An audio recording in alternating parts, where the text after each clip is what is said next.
Assalamualaikum warahmatullahi wabarakatuh. Ini sedikit Ana mau menjelaskan masalah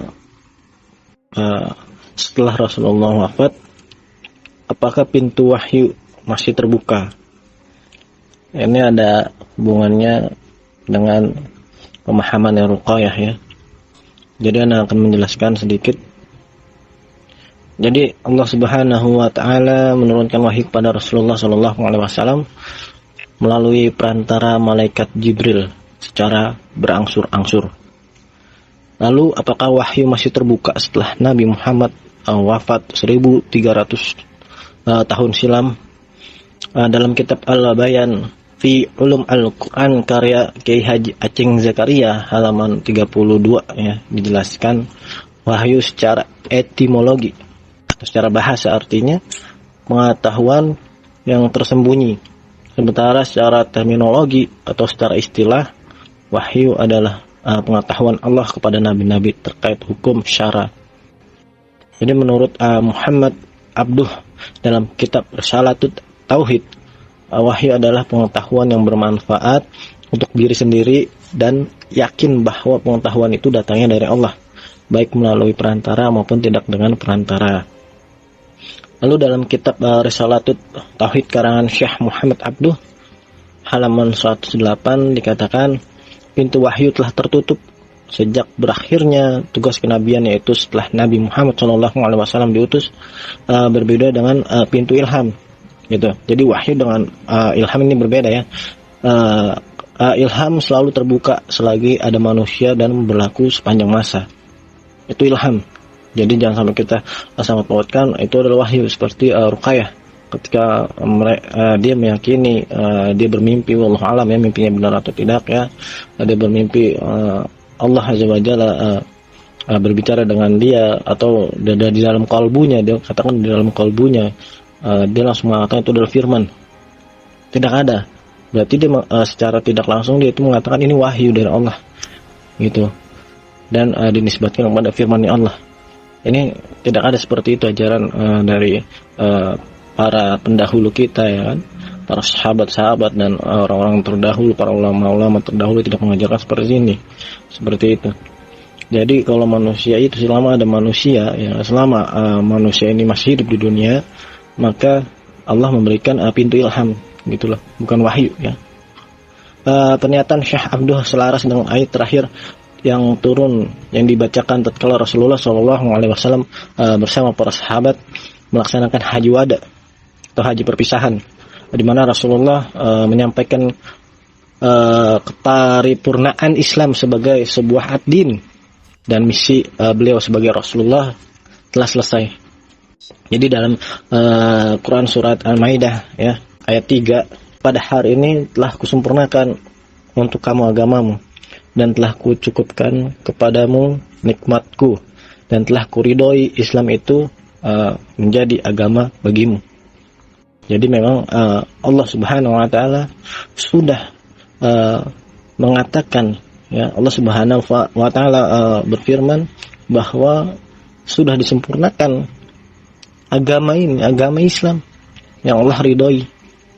Allah memberikan nikmat, kecukupan.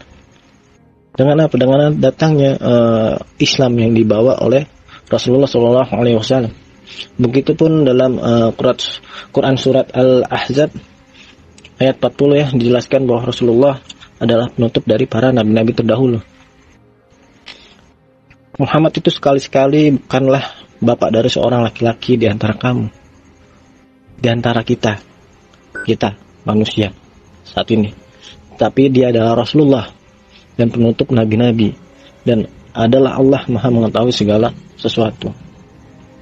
Jadi sementara anggota lembaga dakwah khusus MUI Pusat ya, Ustadz Ridwan Hilmi berpandangan menurut keyakinan Islam ya, keyakinan kita Ahlussunnah wal Jamaah ya, di dalam dunia manusia mendapatkan wahyu dari Allah baik secara langsung maupun dengan perantara malaikat, sebagaimana dialami para nabi dan rasul saat itu, sebagaimana diterangkan Rasulullah SAW ketika masa terhentinya wahyu, yang tersisa hanya kabar gembira bagi orang beriman. Itu apa? mubasyirat, mimpi, ya, bukan wahyu. Ini mimpi ya, bukan wahyu atau firman, gitu loh.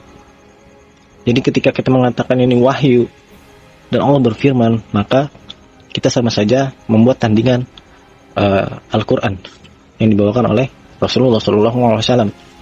Ini perbuatan yang tidak benar. Tanpa sadar kita membuat syariat-syariat baru. Ketika mereka mengatakan ini firman, mereka tanpa sadar mereka membuat syariat baru. Ini yang mengada-ngadakan. Ini perbuatan yang tercela.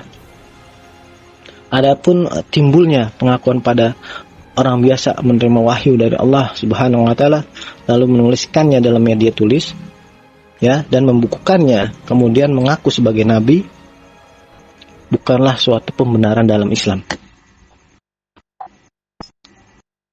Jadi MUI mengatakan seperti itu, gitu. Jadi ini adalah sebuah kesesatan, ya, kesesatan. Mereka menuliskan, Ruqayyah pernah berkata seperti, kalau andaikan mimpi ini atau Allah Subhanahu wa taala berbicara dalam kalbu bukan kepada saya seorang wanita tapi kepada seorang laki-laki, mungkin laki-laki itu sudah menjadi nabi. Kutipan nabi ini, ya, jadi Ruqayyah sama saja menyamakan manusia saat ini, ya kan, itu yang diberikan mimpi atau kolbu, dia berbicara dengan Allah Subhanahu wa taala. Allah Subhanahu wa taala berbicara dengan dirinya melewati kolbu, ya kan, hatinya dia, gitu. Sama saja dia menyamakan dirinya dia sebagai nabi, kan, gitu. Walaupun dia itu sebagai wanita bukan laki-laki, dan dia mengatakan kalau memang Allah Subhanahu wa taala berbicara kepada kolbu selain dari saya atau laki-laki, mungkin saja dia bisa menjadi nabi. Nah, ini sebuah kesesatan. Maka tidak ada yang seperti itu. Jadi waspadalah pada ajaran-ajaran yang seperti ini. Jangan sampai kita itu terkecoh bahwa jelas, ya, jelas Al-Quran itu udah final. Gitu, pedoman umat Islam itu adalah Al-Quran dan Sunnah. Ini sudah final. Ketika ada seseorang membawakan berita, ya kan, dia mengatakan ini dan itu, tetapi tidak sesuai dengan syariat dan Sunnah, maka tertolak. Apalagi dia membawakan syariat-syariat baru atau firman-firman baru selain firmannya yang dibawakan oleh Rasulullah. Seperti itu. Ini jelas. Kalau Rasulullah sudah jelas, ya. Rasulullah adalah manusia yang dipilih oleh Allah, gitu, untuk menyempurnakan akhlak, membawakan kebenaran, menuntun manusia ke jalan yang lurus. Mungkin ini saja, semoga bermanfaat. Ana hanya bisa menasihati seperti ini, semoga ini bisa menjadi rujukan antum semuanya. Wassalamualaikum warahmatullahi wabarakatuh.